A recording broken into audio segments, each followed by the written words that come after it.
Well, President Trump, the President of the United States, is back in town in the wonderful land that is, of course, Scotland. And when you think about it, once again, within seconds, clearly, as many people are suggesting, our current British Prime Minister, the Right Honourable Sir Keir Starmer, looked very uneasy, did he not, when we spoke about immigration and the freedom of speech. You get that picture.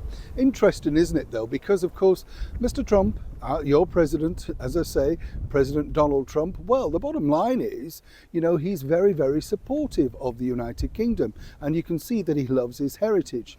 More importantly, though, when her late and brilliant monarch, Queen Elizabeth II, really required one certain member of the British monarchy at the time to make an effort to meet President Trump, well, even the Queen could not persuade her to show some respect.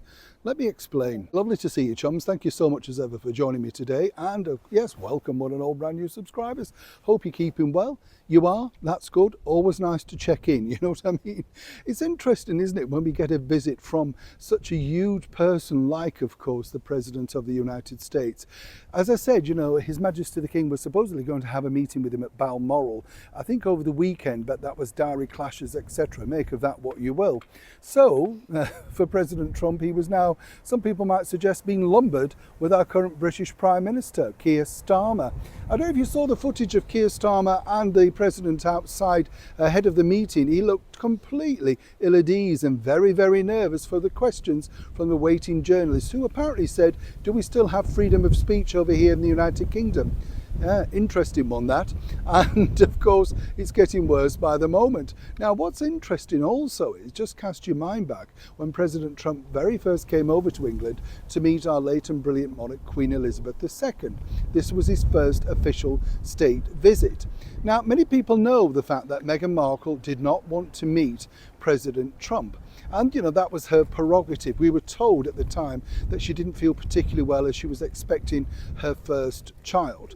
That was the story that went around. And so obviously the Duke of Sussex, Prince Harry, at the time had to, well, go alone. And this really also caused a problem behind the scenes in that Sussex marriage, simply because, according to a very well-placed source, Meghan didn't want Harry to attend at all, in solidarity to her.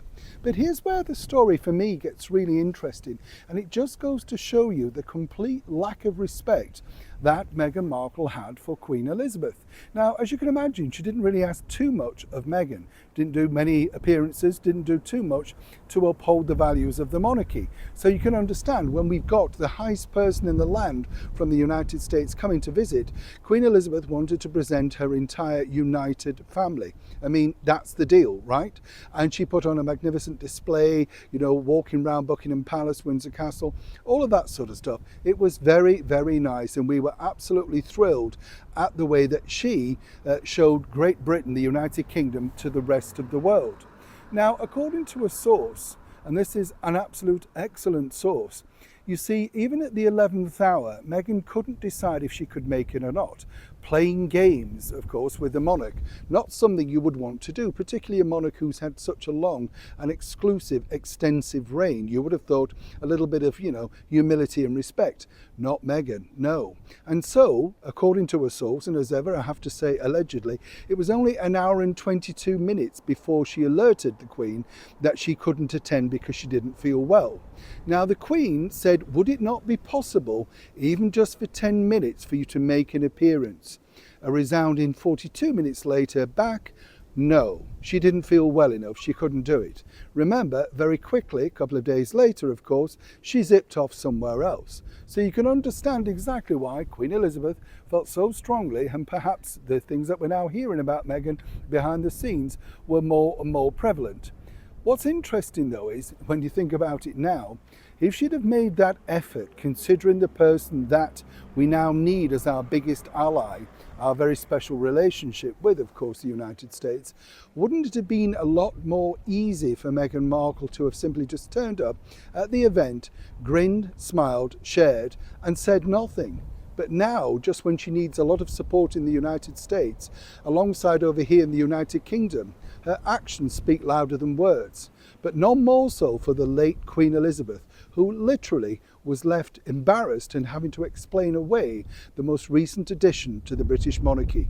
Nobody believed Meghan then, nobody believes her now. Nothing's changed really, right? Neil Sean in the very heart of Yorkshire.